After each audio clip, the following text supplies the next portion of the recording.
The cold Apache found her crying at his mother's grave. She had waited years. Daniel Whitehawk had not always been the kind of man people avoided. There was a time when he laughed easily, when he stayed longer at gatherings, and when his voice carried warmth. But that was many years ago. Now, most people in the small desert town knew him as the quiet man who kept his distance. Some called him serious, others called him proud.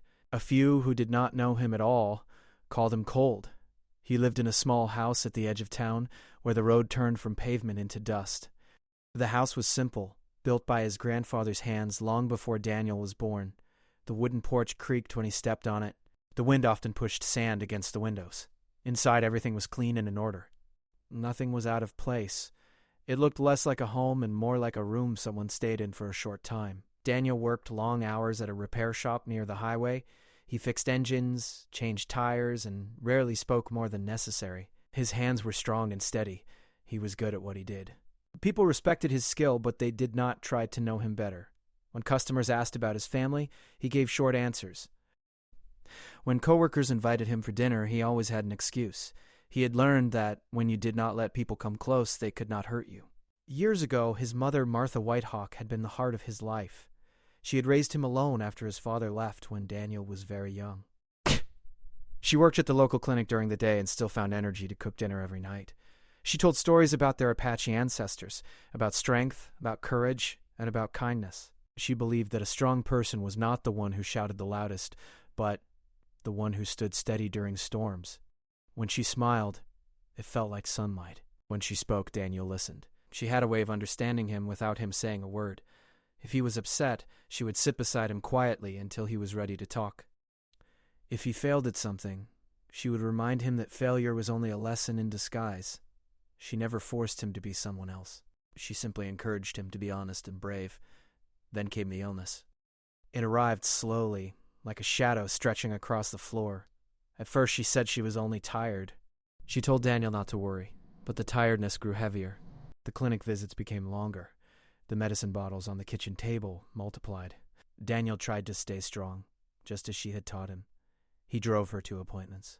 He cooked simple meals. He kept the house clean. But inside, fear began to grow. One evening, when the desert sky was turning purple and gold, she held his hand and told him something he would never forget. "Daniel," she said softly, "no matter what happens, do not close your heart. Pain can make you want to build walls. But walls also keep love out." He nodded, even though he did not fully understand. A few months later, she was gone. The house became silent in a way Daniel had never known before. The clock on the wall ticked louder than usual. The wind sounded harsher. The kitchen felt empty without the smell of her cooking. He tried to keep himself busy, but every corner of the house reminded him of her. Grief did not come to him as loud crying. It came as quiet heaviness. It settled in his chest and refused to move. He stopped visiting friends. He stopped attending community events. He worked longer hours. When people offered help, he politely refused. He told himself he was strong. But strength began to look like silence. His mother was buried on a small hill outside town. The hill overlooked wide desert land, dotted with cactus and dry grass. From there you could see the sunset stretch across the horizon in bright colors. She had once told him it was her favorite view, so he chose that place for her final rest. Every month, on the same day, Daniel walked up that hill. He carried fresh flowers. Sometimes he brought white lilies, other times simple wild flowers he picked along the road. He never missed a visit. He never spoke much while he was there. At first, during the early months, he would stand in silence, staring at her name carved in stone. Later, he would sit on the ground beside the grave, his back against the cool earth. He would remember her voice, her laughter, the way she folded laundry while humming old songs. But he never cried in front of anyone. If tears came, they came alone in the dark of his bedroom. Years passed like this. The town changed slowly. New families arrived. Old neighbors moved away. Children grew up. But Daniel's routine remained the same. Work, home, silence. People stopped trying to reach him. They accepted that he preferred to be alone. One late afternoon, nearly 6 years after his mother's passing, Daniel finished work earlier than usual. The sky was clear and the air felt cooler than normal. He drove his old truck toward the hill, a small bundle of flowers resting on the seat beside him. As he parked at the base of the hill, he noticed something unusual. There was another car. It was not a car he recognized. It looked dusty, as if it had traveled a long distance. Daniel felt a small sense of confusion. Few people visited that part of the hill. Most graves were closer to town. His mother's resting place was farther out, near a lone mesquite tree. He stepped out of his truck and closed the door quietly. The wind brushed against his face as he began walking up the narrow path. With each step, a strange feeling grew inside him. It was not fear. It was something closer to uncertainty. As he reached the top of the hill, he stopped. Someone was already there. A young woman was kneeling beside his mother's grave. Her shoulders were shaking slightly. Her head was bowed. Her hands rested gently on the stone, as if she were holding on to it. She was crying. Daniel stood still, unable to move for a moment. The sight felt almost unreal. No one had ever come here except him. No one else had brought flowers. No one else had spoken her name. The woman did not seem to notice him at first. The wind carried the soft sound of her quiet sobs. There was no anger in her crying. It sounded like deep sorrow mixed with something else. Perhaps regret. Daniel's first instinct was to turn back. This place felt private, sacred. It had always belonged to just him in his memories, but something kept him rooted where he stood. He looked at the flowers in his hand, then at the ones already placed on the grave. Fresh flowers, carefully arranged. Was she? Why was she here? And how did she know his mother? The woman slowly lifted her head, wiping her tears with the back of her hand. That was when she saw him. For a brief moment, both of them simply stared at each other. Daniel's expression remained guarded, but inside his thoughts were racing. The young woman looked surprised, but not afraid. In her eyes, he saw exhaustion, as if she had been carrying something heavy for a long time. The desert sun was beginning to lower, casting long shadows across the hill. Daniel tightened his grip on the flowers. For the first time in years, something unexpected had stepped into his quiet world, and he did not know whether it would bring more pain or something he had not felt in a very long time. Hope. Daniel stood still for a few long seconds after the young woman lifted her head. The wind moved softly through the dry grass, carrying the quiet sound of the desert evening. The sky was slowly turning golden, and everything felt still, almost frozen in that moment. The woman quickly wiped her cheeks and stood up. Her eyes were red from crying, but there was no fear in them. Instead, there was something like relief, as if she had been waiting for this moment without knowing if it would ever happen. "I'm sorry," she said softly. Her voice was gentle but unsteady. "I didn't know if anyone still came here." Daniel did not answer right away. He looked at the flowers she had placed by the grave. They were fresh and carefully arranged, not thrown down in a hurry, not left without thought. Whoever she was, she had come with respect. "I come every month," he finally said, his voice calm but distant. "I was hoping you would." That surprised him. "Hoping?" he asked. She took a slow breath as if gathering courage. "You're Daniel Whitehawk, right?" He felt his body stiffen slightly. He was not used to strangers knowing his name. "Yes," he replied carefully. "I thought so. You look like her." The words caught him off guard. Very few people still spoke about his mother, and even fewer compared him to her. "My name is Elena," she said. Elena Cruz. The name meant nothing to him. She noticed the confusion in his face. "You probably don't remember me," she continued. "I was very young the last time I saw you. Maybe 8 or 9 years old." Daniel searched his memory, but nothing came. He had not paid much attention to visitors during his childhood. Their house had not been a place full of guests. "I'm sorry," he said. "I don't remember." "That's okay," she replied quickly. "You don't need to. But I remember you. And I remember her." Her eyes moved toward the grave. Daniel felt a strange tightness in his chest. "How did you know my mother?" he asked. Elena stepped closer to the grave, resting her hand lightly on the stone. For a moment, she seemed lost in memory. "It was a very hard winter," she began quietly. "The cold was worse than usual that year. My father had lost his job. We had just moved to this area, and we didn't know anyone. We didn't have much money. Some days we didn't even have enough food." He had never heard this story before. "My mother was too proud to ask for help," Elena continued. "She kept saying things would get better, but they didn't. We were behind on rent. The landlord was losing patience. I remember my little brother crying because he was hungry." Her voice shook slightly, but she kept speaking. "One afternoon, my mother took me with her to the clinic in town. She said she just needed to ask a question. That's where we met your mother." Daniel's eyes softened just a little. "She noticed something was wrong," Elena said. My mother tried to hide it, but your mother had a way of seeing through people. She asked a few gentle questions, not in a way that made us feel ashamed. Just kind. Daniel could almost picture it. His mother standing there, arms folded loosely, her expression calm and patient. She didn't just give us advice, Elena went on. She invited us to your home that same evening. I remember being nervous. I had never been to someone else's house for dinner before. Daniel's memory began to stir faintly. A little girl sitting quietly at the table, a small boy holding a spoon with both hands. He had been a teenager then, more focused on his own world. She cooked a warm meal, Elena said, her eyes shining with memory now. I can still remember the smell. It felt like the first real meal we had in weeks. But what I remember most is how she treated us. She didn't act like we were a burden. She didn't make us feel small. Daniel looked down at the ground he had never known. She packed extra food for us to take home, Elena added. And the next week she helped my father connect with someone who needed workers. She didn't solve everything overnight, but she gave us a start. The desert wind passed between them, carrying silence for a moment. Daniel felt something unfamiliar rising inside him. It was not anger. It was not sadness. It was something closer to wonder. She never told me, he said quietly. Elena smiled gently. I don't think she wanted praise. She told my mother something I've never forgotten. Daniel looked at her. She said, sometimes people don't need a miracle. They just need someone to stand beside them for a while. The words felt like they belonged to his mother. Simple, honest, strong. We stayed in that town for another year, Elena continued. During that time, your mother checked on us often. She brought clothes when winter came again. She helped my brother with his school papers. She encouraged my father not to give up. Daniel swallowed hard. He imagined his mother doing all those things quietly, without ever mentioning them at home. Then my father found steady work in another city, Elena said. We had to move. I remember going to your house one last time to say goodbye. Your mother hugged me and told me to study hard.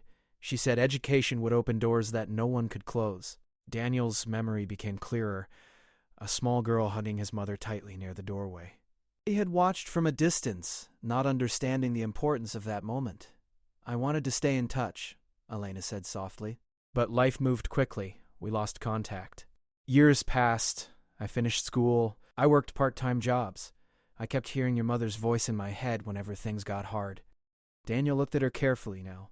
She no longer seemed like a stranger. She seemed like a living piece of his mother's past. So how did you find this place? He asked. Elena exhaled slowly. It took time. I came back to this town almost 2 years ago. I had finished my studies and became a social worker. I wanted to help families who were struggling like we once were. Daniel felt a small shift inside him at those words. When I arrived, I asked about your mother, she said. That's when I learned she had passed away. She looked down at the grave again. I felt like I had missed something important, she whispered. I never got to thank her properly. I thought I would have time. Daniel understood that feeling too well. I searched for this grave, Elena continued. It wasn't easy. The records were old, but I kept trying. I felt like I owed her more than silence. She looked up at him again. I've been coming here every day this week. I didn't know if you still visited. I wasn't sure if you even lived nearby anymore. Daniel glanced at the flowers in his own hand. I never stopped coming, he said. Elena nodded slowly, as if that answer made sense. I didn't come to disturb you, she said gently. I just needed to say thank you, even if she couldn't hear me. Daniel felt something tighten in his chest again. For years he had come here believing he was the only one carrying her memory. He thought her life had ended quietly, leaving only him behind. But now he realized her kindness had traveled far beyond this hill. She changed my life, Elena said with quiet strength. If she hadn't helped us, I don't know where we would have ended up. Maybe I wouldn't have finished school. Maybe I wouldn't be helping others now. Daniel stared at his mother's name carved in stone. Martha Whitehawk. To him, she had been just his mother. Loving. Strong. Ordinary in the best way. But to Elena, she had been something else. Hope. The sun dipped lower in the sky, painting the desert in warm colors. The silence between them no longer felt heavy. It felt thoughtful. For the first time in many years, Daniel did not feel alone at this grave. And for the first time since his mother's passing, he realized her story had not ended with her final breath. It had continued in someone else's life. Standing there beside Elena, Daniel felt the smallest crack in the wall he had built around his heart, and he did not know whether to fear it or to let it grow. The wind grew softer as the sun began to sink behind the hills. Daniel and Elena remained standing beside the grave, but the silence between them no longer felt strange. It felt thoughtful, like both of them were carrying memories that needed time to settle. Daniel placed his flowers down carefully. For years, this place had belonged only to him and his grief.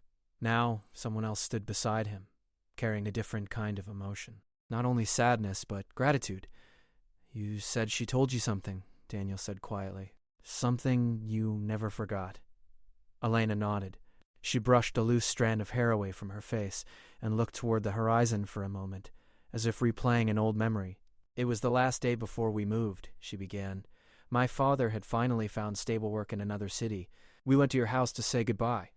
I remember I didn't want to leave. I felt safe there." Daniel listened closely. "I was standing near the doorway," Elena continued. I didn't want to cry in front of anyone." "Your mother noticed. She always noticed small things." Daniel almost smiled at that. It was true. "She walked me outside for a few minutes," Elena said. "We stood under the same sky, just like this. I told her I was scared. I didn't know if life would be hard again. I didn't know if we would struggle the same way." Elena paused, her eyes bright but steady. She knelt down so we were at the same height, and she told me something that changed everything. He had heard his mother give advice many times, but hearing her words through someone else's memory felt different, she said. "Elena, listen carefully. When someone helps you survive, don't just say thank you. Grow strong. Then become the kind of person who helps others survive too." The words floated in the quiet air between them. Daniel lowered his eyes. That sounded exactly like her. She never liked simple gratitude. She believed in action. "I didn't fully understand it back then," Elena admitted softly. "I was just a child." But I held on to those words. The sky turned deeper orange.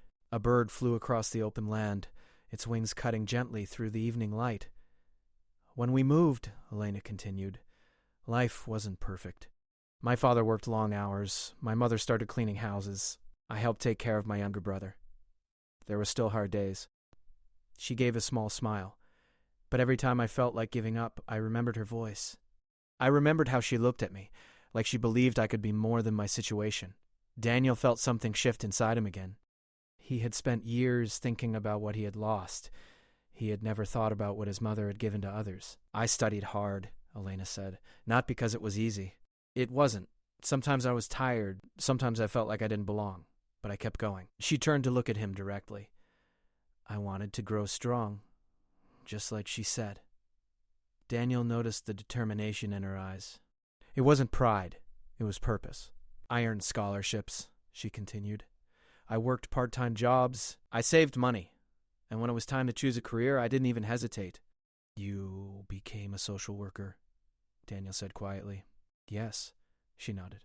"I wanted to stand beside families the way your mother stood beside mine. Not to rescue them, not to make them feel small, just to remind them they are not alone." The desert air felt cooler now. The light had softened, and the world seemed calm. "For years," Elena added, "I thought about coming back. I wanted to find her and tell her that her advice worked, that her kindness didn't disappear." Her voice trembled slightly.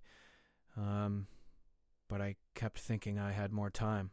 Daniel understood that feeling too well. Time had seemed endless until it wasn't. "When I finally returned to this town," Elena said, "I went straight to the clinic. It looked different, but some of the older staff remembered her. They spoke about her with respect." Daniel felt a quiet pride rise inside him. "That's when I learned she had passed away," Elena said gently. It felt like the ground shifted under me. I had imagined seeing her again, hugging her, telling her everything. I would be so happy. She looked down at the grave. But life doesn't always give us the chance to finish our sentences. He had never thought about how many unfinished sentences were buried with his mother. "So I decided," Elena continued, "if I couldn't thank her in person, I would thank her here. I started asking around for the location of her grave. It took months.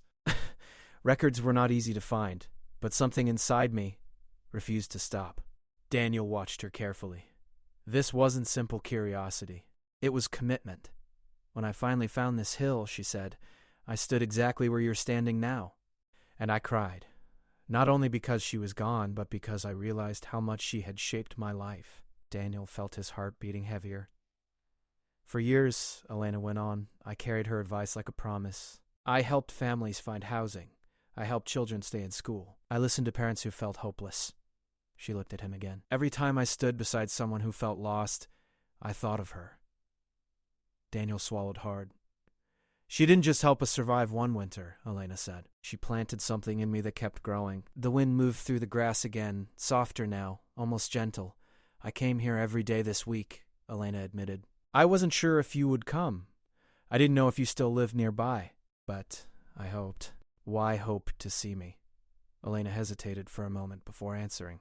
"Because I realized something," she said slowly. "I carried her words for years, but you carried her loss." The truth in that statement settled heavily between them. "I wanted you to know," she continued, "that her life mattered beyond this hill. That her kindness didn't end when she did." Daniel stared at the carved letters of his mother's name. For so long he had believed that, when she passed away, everything connected to her slowly faded. He thought he was the only one left holding her memory. But standing beside Elena, he saw proof that memory could live in action. "I spent years closing myself off," Daniel admitted quietly. The words felt strange on his tongue. He rarely spoke about himself. "I thought staying distant was easier." She simply listened. "I thought if I kept everything inside," he went on, "I wouldn't feel the pain as strongly." He was silent for a long moment. "No," he finally said. The desert grew darker as evening approached. Stars began to appear faintly in the sky. "She told you not to close your heart, didn't she?" Elena asked softly. Daniel looked at her sharply. "How did you know?" "She told me something similar," Elena replied. "She believed pain could teach us, but only if we let it shape us into something better." He remembered his mother's final advice, the warning about walls. For years he had ignored it. Elena stepped a little closer to the grave. "I didn't come here to change your life," she said gently. "I just came to finish something I started long ago, to say thank you." But deep inside he knew something had already changed. For the first time in years, he did not feel like the only person standing in his mother's shadow. He did not feel like her story had ended in silence. It had continued, in classrooms and small apartments and conversations between Elena and the family she helped. Her promise had kept his mother's spirit alive. And as Daniel stood there under the darkening sky, he began to understand something important. Grief had made him believe he lost everything, but perhaps he had only lost sight of what still remained. The walls around his heart did not fall all at once, but that evening, standing beside a woman who had waited years just to say thank you, he felt the first small crack. And through that crack, something warm began to return. After that evening on the hill, something inside Daniel refused to return to the way it had been before. For years his life had followed a strict pattern. Work, home, silence, grave. But now, when he woke up in the mornings, his thoughts were no longer empty. They were filled with Elena's words, with memories of his mother that felt alive instead of distant. The next day at the repair shop, Daniel found himself distracted. He tightened bolts and checked engines as usual, but his mind kept replaying the story Elena had shared. He pictured his mother standing in the clinic, gently asking questions. He imagined her packing food into small containers. He imagined her kneeling down to speak to a frightened little girl. He had lived in the same house. He had sat at the same dinner table. Yet he had never truly seen the full picture of who she was. That realization stayed with him. A few days later, as he closed the shop for the evening, he noticed a familiar car parked across the street. Elena stepped out, offering a small wave. For a moment, Daniel felt unsure. He was not used to anyone waiting for him. "I hope I'm not bothering you," she said when he walked over. "You're not," he replied, though his voice still carried that quiet distance. She smiled lightly. "I just wanted to say I'll be working at the community center tonight. We're hosting a small family support meeting. Nothing big, just conversations and tea." Daniel nodded, unsure what to say. "You're welcome to come," she added gently. "No pressure." He almost said no immediately. His old habit of protecting his space rose quickly. But before he could speak, he remembered the crack in his heart from that evening on the hill. "I'll think about it," he said. Elena didn't push further. "That's enough," she replied. That night, Daniel sat alone at his kitchen table. The house felt quieter than usual. He looked around at the walls that had held so many silent years. He thought about his mother's advice. Don't close your heart. He stood up suddenly, as if afraid he might change his mind if he waited longer. The community center was a simple building near the middle of town. It used to be an old schoolhouse. The paint was slightly faded, but warm light glowed from the windows. When Daniel walked inside, he felt out of place immediately. Children were drawing at a table in one corner. 2 elderly women were speaking softly near the entrance. A young father was holding his toddler while listening to someone explain paperwork. Elena noticed him from across the room. Her eyes widened slightly in surprise, then softened with quiet happiness. "I'm glad you came," she said as she approached. Daniel shrugged lightly. "I was curious." "That's a good reason," she replied. He stayed near the back at first. Leaning against the wall, he observed everything carefully. No one seemed ashamed to be there. No one seemed judged. People spoke openly about their struggles, about finding work, about helping their children succeed in school, about managing bills. Elena moved from group to group, listening more than speaking. She asked simple questions. She offered suggestions. She introduced people to each other so they could share ideas. Daniel watched closely. She reminded him of someone. There was a moment when a young mother began to cry softly while explaining her worries about her child's education. Elena didn't rush to fix the problem. She didn't interrupt. She simply sat beside her and listened with full attention. Daniel felt a deep ache in his chest. That was exactly what his mother used to do. After the meeting ended, people thanked Elena quietly. Some smiled. Others looked relieved. Slowly, the room emptied. Daniel was still standing near the wall. "What did you think?" Elena asked as she approached him. He hesitated, searching for honest words. "It matters," he finally said. She nodded. "It does. You don't solve everything," he added thoughtfully. "I can't," she replied. "But sometimes being present is enough to start change." They stepped outside together. The night air felt cool and peaceful. "I didn't know she did all that," Daniel said quietly. "She didn't talk about it?" Elena asked. "No," he shook his head. "She helped people without making it a story. That's why it stayed with me." Daniel looked down at his hands. For years he had believed that staying alone honored his grief. Now he began to wonder if it had only buried it deeper. Over the next few weeks, Elena continued inviting him, not with pressure, but with openness. Sometimes he came. Sometimes he didn't. But each time he showed up, he stayed a little longer. He helped move chairs. He fixed a broken cabinet door. He repaired a heater that had stopped working. At first he told himself he was only there to fix things, but slowly he began to stay for conversations. One evening a teenage boy approached him after noticing his repair tools. "Do you really fix engines?" the boy asked with curiosity. "Yes," Daniel replied. "I want to learn," the boy said shyly, "but I don't know where to start." Years ago he would have given a short answer and walked away, but something inside him felt different now. "Come by the shop on Saturday," he said instead. "I'll show you the basics." The boy's face lit up with excitement. That night, as Daniel drove home, he realized he felt something unfamiliar. Purpose. The next time he visited his mother's grave, he didn't stand in silence as long as he usually did. Instead, he sat down on the dry grass and spoke softly. "I didn't see it before," he admitted, "but I'm starting to." He told her about the community center, about the families, about the boy who wanted to learn engines. He felt strange talking out loud at first, but it also felt lighter. He was no longer guarding his pain like a secret treasure. He was sharing the story. As the weeks turned into months, people in town began to notice small changes. Daniel no longer rushed away after work.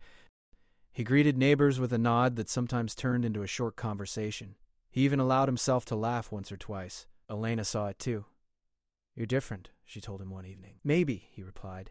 "Is that a bad thing?" she asked playfully. He shook his head. "No, it just feels new. New can be good," she said gently. Daniel looked at her carefully. He realized something important. Elena hadn't come into his life to replace his mother. She hadn't come to erase his grief. She had simply reminded him of who he had once been before loss built walls around him. The walls weren't completely gone, but they were no longer solid. One evening, as they closed the community center together, Daniel stopped near the doorway. "You waited years to say thank you," he said. "Yes," Elena replied softly. "I think maybe I needed those years too," he admitted. She didn't fully understand at first.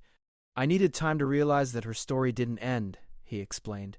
"I thought when she was gone, everything connected to her faded, but it didn't. Kindness doesn't fade, it multiplies." Daniel looked up at the night sky. For the first time in a long while, he didn't feel like the cold man people whispered about. He felt like a son who had finally understood his mother's true legacy. And as the desert breeze moved quietly through the town, Daniel realized something simple but powerful.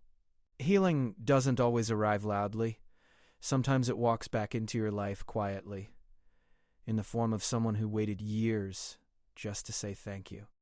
The seasons began to change slowly in the desert town. The air grew cooler in the mornings, and the sunsets became softer, painted in shades of gold and pale pink. Daniel noticed these details more than he used to. For years he had walked through life without really seeing it. Now he found himself pausing sometimes, just to watch the sky. It had been several months since the day he found Elena at his mother's grave. In those months, small changes had taken place, not loudly, but steadily. Daniel still worked at the repair shop, but his days no longer felt empty. On Saturdays, the teenage boy from the community center, his name was Luis, came by to learn about engines. At first, Luis was nervous and unsure of himself. He asked many questions and made small mistakes. Daniel corrected him patiently, something he would not have done in the past. Every expert starts as a beginner, Daniel told him one afternoon, handing him a wrench. Just keep learning. Luis smiled proudly when he successfully fixed a small engine part on his own. That smile stayed in Daniel's mind long after the boy left. At the community center, Daniel continued helping in simple ways. He repaired broken chairs, fixed lights, and even helped organize a small workshop for young people interested in learning basic mechanical skills. He didn't speak much during the sessions, but when he did, people listened. She never reminded him that he had changed. She didn't need to. It was visible in the way he carried himself. The tightness in his shoulders had softened. The silence around him no longer felt like a wall. It felt peaceful instead of distant.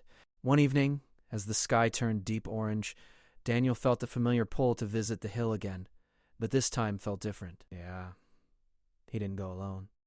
Elena walked beside him, carrying a small bundle of wildflowers she had picked along the road. The path up the hill was quiet, covered in fine dust that moved lightly under their steps.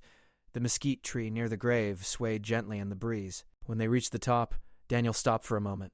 He looked at the stone that carried his mother's name, Martha Whitehawk. For years he had stood here with heavy silence in his chest, but today the silence felt lighter. Elena placed the flowers carefully beside the grave. Daniel knelt down and brushed a bit of dust from the stone with his hand.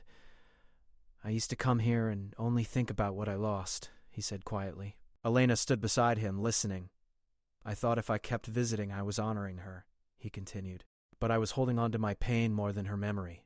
The wind moved gently around them, warm but calm. I see her differently now, Daniel said, not just as my mother, but as someone who changed lives.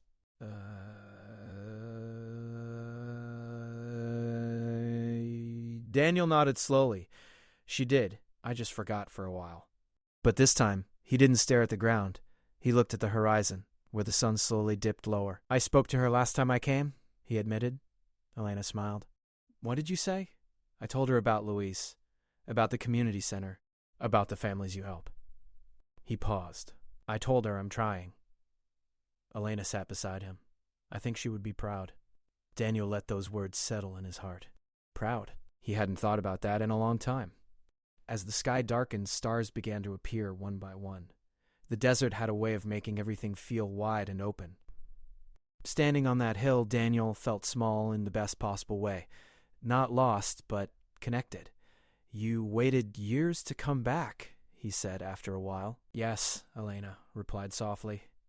Why didn't you give up? Because gratitude doesn't disappear with time, it grows stronger. Daniel considered that. He had spent years believing that time only deepened pain, but maybe it also deepened understanding. I'm glad you didn't give up, he said honestly.